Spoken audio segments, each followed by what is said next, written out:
Hello students, मैं विकास और मैं आप सभी का नॉलेज बीम यूट्यूब चैनल के एक नए वीडियो में पुनः स्वागत करता हूं। स्टूडेंट्स, आज के वीडियो में मैं क्लास 12 के विद्यार्थियों के लिए इंग्लिश सप्लीमेंट्री का जो फर्स्ट लेसन है द थर्ड लेवल अर्थात तीसरा तल, इस लेसन का सेकेंड पार्ट लेकर आया हूं। जैसा कि इससे पहले मैंने आपको इस लेसन का पार्ट 1 पहले ही प्रोवाइड कर दिया है। यदि आपने अभी तक उस वीडियो को वॉच नहीं किया है तो आई बटन पर क्लिक करके आप पहले पार्ट 1 वॉच कर लीजिए, उसके बाद सेकेंड पार्ट देखेंगे तो आपको अच्छी तरह से समझ में आएगा। तो मैं सेकेंड पार्ट स्टार्ट करूं उससे पहले आपको बताना चाहूंगा कि यदि आपने अभी तक हमारे टेलीग्राम चैनल को ज्वाइन नहीं किया है तो इस वीडियो के डिस्क्रिप्शन में दिए गए हमारे टेलीग्राम चैनल को जरूर आप ज्वाइन कर लीजिएगा, क्योंकि वहां पर मैं डेली क्वेश्चंस पोस्ट करता रहता हूं जिनकी मदद से अपने नॉलेज को इंक्रीज कर सकते हैं और उन क्वेश्चंस का आंसर देकर अपनी नॉलेज को भी चेक कर सकते हैं। तो चलिए बगैर समय वेस्ट किए हम लोग द थर्ड लेवल अर्थात तीसरा तल नामक इस लेसन का जो सेकेंड पार्ट है उसे देख लेते हैं और सीख लेते हैं। तो जो दूसरा हमें पार्ट है वह यहाँ से स्टार्ट करना है। समटाइम्स कभी कभी आई थिंक मैं विचार करता हूँ, ग्रैंड सेंट्रल मतलब ग्रैंड सेंट्रल इज ग्रोविंग बढ़ रहा है या विकास कर रहा है, लाइक अ ट्री एक वृक्ष की तरह। कभी कभी मैं सोचता हूँ कि ग्रैंड सेंट्रल एक वृक्ष की तरह बढ़ रहा है या फिर विकास कर रहा है। पुशिंग आउट उत्पादन कर रहा है, न्यू कॉरिडोर्स नए गलियारों का, एंड स्टेयर केसेस और सीढ़ियों का, लाइक रूट्स जड़ों की तरह। तो पुश आउट मतलब उत्पादन करना, ठीक है। Sometimes I think Grand Central is growing like a tree pushing out new corridors and staircases like roots. यानी कभी कभी मैं विचार करता हूं कि ग्रैंड सेंट्रल एक वृक्ष की तरह विकास कर रहा है या फिर बढ़ रहा है, नए गलियारों और नए सीढ़ियों को उत्पन्न कर रहा है, लाइक रूट्स जड़ों की तरह। यानी जड़ों की तरह नए नए गलियारों और नए नए सीढ़ियों को पुशिंग आउट उत्पन्न कर रहा है या विकसित कर रहा है। इसके बाद आगे बढ़ते हैं। There's probably a long tunnel, there's probably संभवतः अ लॉन्ग ट्यूनल एक लंबी सुरंग है, दैट जिसको कि नो बॉडी नोज कोई व्यक्ति नहीं जानता है, अबाउट फीलिंग जिसको कि कोई व्यक्ति महसूस नहीं करता है, इट्स वे कि इसका मार्ग, अंडर द सिटी शहर के नीचे है, राइट नाउ अभी। तो देखिए there's probably a long tunnel that nobody knows about feeling its way under the city right now. यानी संभवतः एक लंबी सुरंग है जिसको कोई व्यक्ति नहीं जानता है, जिसको कोई व्यक्ति महसूस नहीं करता है कि इसका मार्ग अभी शहर के नीचे है। ऑन इट्स वे और अपने मार्ग पर है, two times square time square के, और टाइम स्क्वायर के अपने मार्ग की ओर है, अर्थात टाइम स्क्वायर के अपने मार्ग की ओर बढ़ रहा है। एंड और मे बी और हो सकता है, अनदर मतलब एक दूसरा, टू सेंट्रल पार्क की ओर, और हो सकता है कि एक दूसरा सेंट्रल पार्क की ओर बढ़ रहा हो। There's probably a long tunnel that nobody knows about filling its way under the city right now on its way to Times Square and maybe another to Central Park। अर्थात संभवतः एक लंबी सुरंग है जिसको कि कोई व्यक्ति नहीं जानता है और जिसको कि कोई व्यक्ति महसूस नहीं करता है कि इसका मार्ग अभी शहर के नीचे है और टाइम स्क्वायर की ओर अपने मार्ग पर है, अर्थात टाइम्स स्क्वायर की ओर आगे बढ़ रहा है। And maybe another to Central Park और हो सकता है कि एक दूसरा मार्ग सेंट्रल पार्क की ओर आगे बढ़ रहा हो। एंड मे बी और हो सकता है, बिकॉज क्योंकि, फॉर सो मेनी पीपल बहुत सारे लोगों के लिए, थ्रू द ईयर्स वर्षों से, Grand Central has been Grand Central हुआ है, एन एग्जिट एक निकास द्वार, और वे आप इसके बचने का एक मार्ग। तो एग्जिट मतलब निकास द्वार। तो एंड मे बी और हो सकता है, बिकॉज क्योंकि, फॉर सो मेनी पीपल बहुत सारे लोगों के लिए, थ्रू द ईयर्स वर्षों से, Grand Central has been an exit Grand Central एक निकास द्वार हुआ है और वे आप एस्केप और बचने का एक मार्ग हुआ है। May be that is how, may be हो सकता है, दैट इज हाउ कि यह वैसा ही था, द ट्यूनल मतलब सुरंग, आई गॉट इन टू जिसमें मैं प्राप्त हो गया। यानी may be that's how the tunnel हो सकता है यह वैसा ही सुरंग है, आई गॉट इन टू जिसके अंदर मैं प्राप्त हो गया फिर चला गया। बट आई नेवर टोल्ड लेकिन मैंने कभी नहीं बताया, माई साइकोरिस्ट फ्रेंड अपने साइकोरिस्ट फ्रेंड को अर्थात अपने मनोचिकित्सक मित्र को, अबाउट दैट आइडिया उस विचार के बारे में। लेकिन मैंने अपने मनोचिकित्सक फ्रेंड को उस विचार के बारे में कभी बताया नहीं। इसके बाद आगे बढ़ते हैं।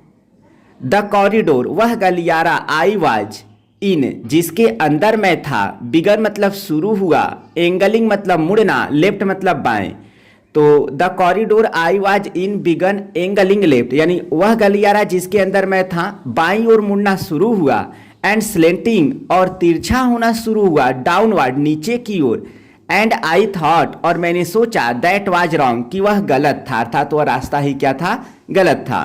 The corridor I was in began angling left and slanting downward and I thought that was wrong, यानी वह गलियारा जिसके अंदर मैं था बाईं ओर मुड़ना शुरू हुआ और नीचे की ओर तिरछा होना शुरू हुआ, and I thought that was wrong और मैंने सोचा कि वह गलत था।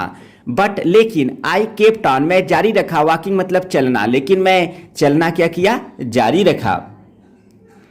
ऑल आई कुड हियर जो कुछ मैं सुन सकता था, वाज द इम्पटी साउंड खाली आवाज था, of my own foot step मेरे स्वयं के फुट स्टेप यानी पैरों के चलने की, एंड और आई डिड नॉट पास और मैं गुजरा नहीं, अ सोल, सोल मतलब होता है व्यक्ति या आत्मा।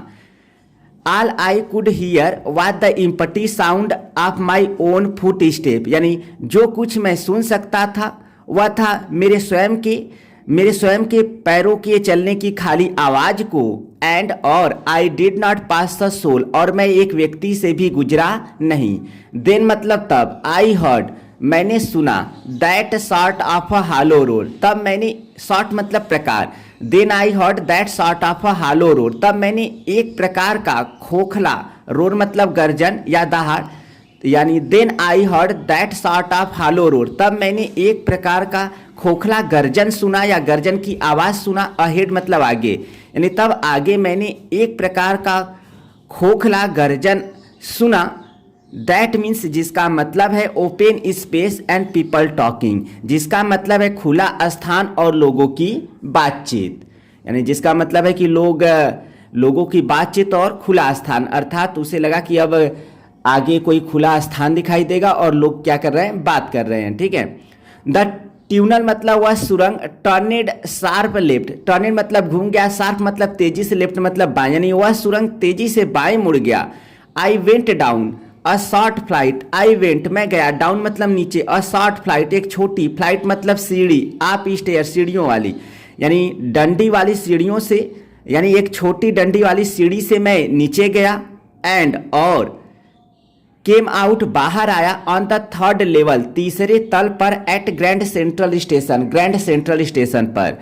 The tunnel turned sharp left अर्थात वह सुरंग तेजी से बाएं मुड़ गया। I went down a short flight of stair, यानी मैं डंडी वाली सीढ़ियों की एक छोटी सी सीढ़ी से नीचे गया, and came out on the third level at Grand Central Station और ग्रैंड सेंट्रल स्टेशन के तीसरे तल पर बाहर आ गया, फिर तीसरे तल पर आ गया। फॉर जस्ट अ मोमेंट एक क्षण के लिए, आई थॉट मैंने सोचा, I was back on the second level कि मैं वापस दूसरे तल पर था, बट लेकिन आई सा मैंने देखा, द रूम वाज कमरा था, स्मॉलर मतलब अधिक छोटा, there were fewer ticket windows कुछ ही टिकट की खिड़कियां थीं, एंड ट्रेन गेट्स और कुछ ही ट्रेन की गेटें थीं, एंड और द इंफॉर्मेशन बूथ और सूचना बूथ मतलब कक्ष, इन द सेंटर मतलब केंद्र में, वाज वुड लकड़ी का था, एंड ओल्ड लुकिंग और पुराना दिख रहा था।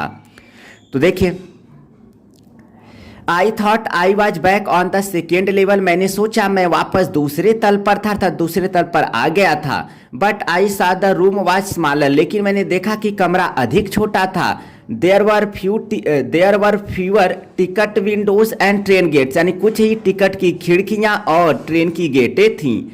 And the information booth in the centre, और केंद्र में सूचना कक्ष वाज वुड लकड़ी का था, एंड ओल्ड लुकिंग और पुराना दिख रहा था।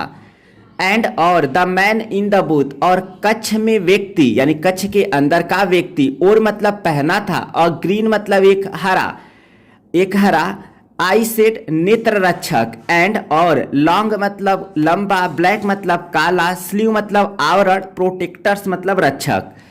And the man in the booth, और कक्ष के अंदर का व्यक्ति, और green I said and long black sleeve protectors, और कक्ष के अंदर का व्यक्ति एक हरे नेत्र रक्षक और लंबे काले और लंबे काले आवरण के रक्षक को ओर पहना हुआ था। इसके बाद आगे बढ़ते हैं। द लाइट्स मतलब लाइट्स अर्थात बत्तियां वर डिम धुंधली थी एंड और सॉर्ट ऑफ फ्लिकरिंग और एक प्रकार की, सॉर्ट मतलब प्रकार, फ्लिकरिंग, फ्लिक मतलब होता है फुफकारना या फिर टिमटिमाना। The lights were dim and sort of flickering अर्थात बत्तियां धुंधली थी और एक प्रकार से टिमटिमा रही थी। देन मतलब तब, आई सा मैंने देखा, वाई अरे क्यों, दे वर वे थी, ओपन मतलब खुली, फ्लेम मतलब ज्वाला, गैस लाइट्स मतलब गैस की बत्तियां। तब मैंने देखा, अरे क्यों, they were open flame gas light, अरे क्यों, वे तो खुली ज्वाला की गैस की बत्तियां थीं। तब मैंने देखा कि अरे क्यों, वे तो खुले ज्वाला की गैस की बत्तियां थीं। इसके बाद आगे बढ़ते हैं। There were brass spittoons on the floors, there were थे ब्रास स्पीटून्स यानी पीतल के थूकदान ऑन द फ्लोर मतलब फर्श पर, यानी फर्श पर पीतल के थूकदान थे।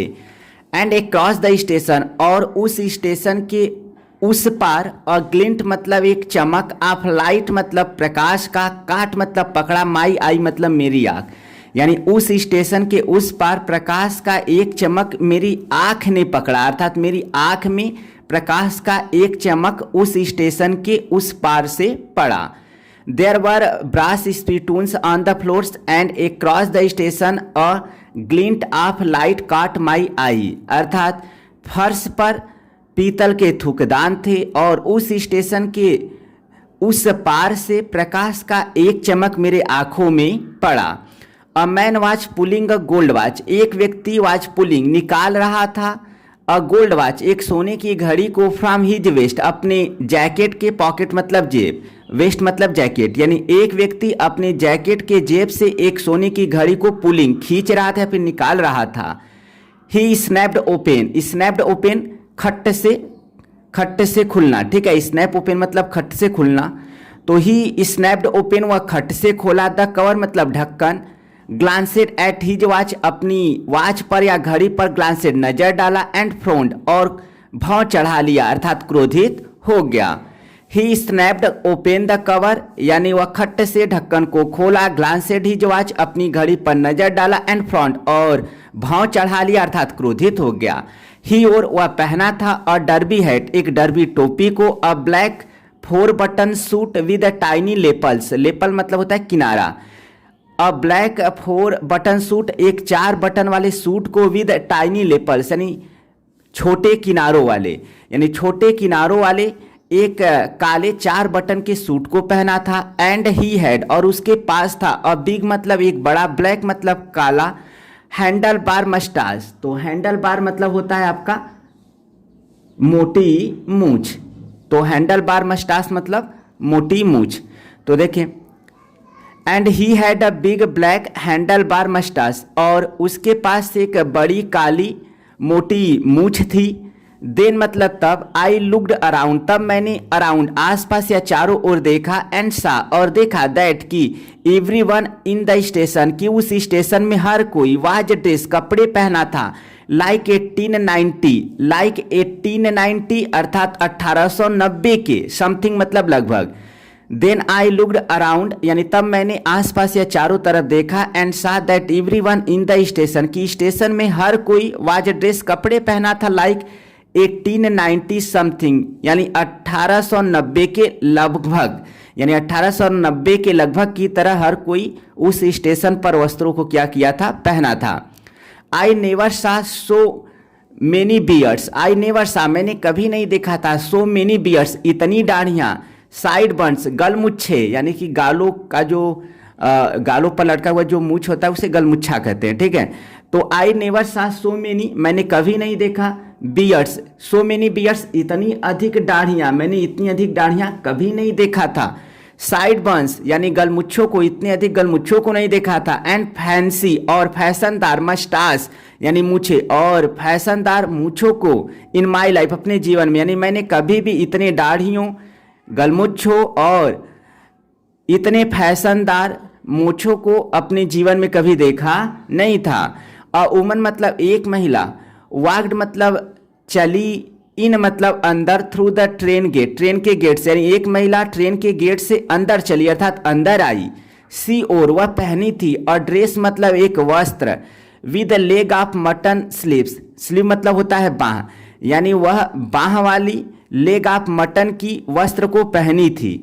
सी और a dress with leg of mutton sleeves, अर्थात वह लेग ऑफ मटन की बाह वाले वस्त्र को पहनी थी। एंड स्कर्ट्स और घाघरा, टू मतलब तक, एंड स्कर्ट्स और घाघरा टू मतलब तक होता है। इसके बाद आगे बढ़ते हैं। द टॉप, टॉप मतलब होता है ऊपरी भाग, आप हर हाई बटन शूज, उसके ऊंचे बटन के जूते के। तो and skirt to the top of her high button shoes, और उसके ऊंचे बटन के जूते के ऊपरी भाग तक स्कर्ट घाघरा था। बैक ऑफ हर, उसके पीछे, out on the track, track मतलब रेल की पटरी, यानी उसके पीछे, आउट ऑन द ट्रैक यानी रेल की पटरियों पर बाहर। आई काट अ ग्लिम्पस, मैंने एक झलक पकड़ा अर्थात एक झलक देखा। ऑफ अ लोकोमोटिव, एक रेल के इंजन का, यानी उसके पीछे रेल की पटरियों पर बाहर मैंने एक रेल के इंजन का झलक पकड़ा या झलक देखा। A very small Currier and Ives locomotive, एक बहुत ही छोटा कुरियर एंड इप्स कंपनी का लोकोमोटिव रेल इंजन था। विद अ फनल शेप्ड, कीप के आकार का स्टेक, चिमनी, यानी कीप के आकार के चिमनी वाला, यानी एक कीप के आकार का चिमनी वाला एक बहुत ही छोटा कुरियर एंड इप्स कंपनी का लोकोमोटिव रेल इंजन था। एंड देन आई न्यू, और तब मैं जान गया, फिर और तब मैं समझ गया, और तब मैं समझ गया कि मैं तीसरे तल पर था। टू मेक श्योर, यानी आश्वस्त कर देने के लिए या फिर निश्चिंत हो जाने के लिए। I walked over to a newsboy, मैं एक समाचार पत्र बेचने वाले लड़के के पास चला। And glanced at the stack, stack मतलब ढेर, and glanced at the stack of papers, और कागजों के ढेर पर नजर डाला। एट हिज फीट, उसके पैर, और उसके पैर के कागजों के स्टेक ढेर पर ग्लांसेड नजर डाला। इट वॉज द वर्ल्ड, यह द वर्ल्ड था, अर्थात यह द वर्ल्ड नाम का समाचार पत्र था। इट वॉज द वर्ल्ड, यह द वर्ल्ड था। And the World has not been publish, और द वर्ल्ड प्रकाशित नहीं हुआ है। 4 years, वर्षों से, और द वर्ल्ड वर्षों से प्रकाशित नहीं हुआ है, अर्थात द वर्ल्ड को बंद हुए वर्षों हो गया है। द लीड स्टोरी, मुख्य स्टोरी या कहानी। सेड मतलब कही, समथिंग मतलब कोई बात, अबाउट प्रेसिडेंट यानी कि राष्ट्रपति के बारे में, क्लीवलैंड यानी क्लीवलैंड, यानी the lead story said something about president Cleveland, यानी मुख्य कहानी राष्ट्रपति क्लीवलैंड के बारे में कुछ कही थी या बताई थी।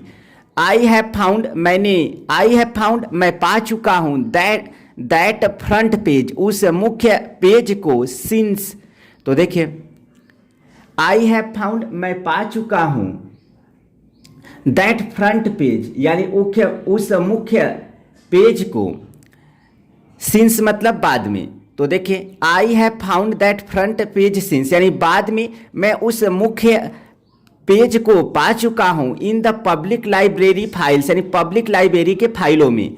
I have found that front page since in the public library files, यानी पब्लिक लाइब्रेरी फाइल्स में मैं बाद में उस मुख्य पेज को पा गया हूं। एंड और इट वाज प्रिंटेड, और यह छापा था जून 11, 1894, और यह 11 जून 1894 छपा था, अर्थात इस पर 11 जून 1894 छपा था। तो स्टूडेंट्स, इस वीडियो में फिलहाल इतना ही। सेकेंड पार्ट यहीं पर समाप्त करते हैं। इसके बाद हम लोग थर्ड पार्ट में इसके आगे स्टडी करेंगे। तो अगर आपको वीडियो पसंद आए तो प्लीज़ वीडियो को लाइक कीजिएगा, और चैनल पे पहली बार आए तो चैनल को जरूर सब्सक्राइब कर लीजिए, क्योंकि यहाँ पर बोर्ड एग्जाम के लिए आपका कंप्लीट इंग्लिश का प्रिपरेशन कराया जाता है। और हमारे चैनल के प्लेलिस्ट में चेक करेंगे तो आपको इंग्लिश ग्रामर का कंप्लीट प्रिपरेशन देखने को मिल जाएगा। और साथ ही साथ हमारे टेलीग्राम चैनल को ज्वाइन करना मत भूलिएगा, क्योंकि वहाँ पर मैं डेली क्वेश्चन पोस्ट करता रहता हूँ, जिनकी मदद से अपने नॉलेज को डे बाय डे इंक्रीज कर सकते हैं। और वहाँ पर आप उन क्वेश्चंस का आंसर देकर भी अपने नॉलेज को चेक कर सकते हैं। तो इस वीडियो में फिलहाल इतना ही, मिलते हैं नेक्स्ट वीडियो में। तब तक के लिए thank you so much for watching this video.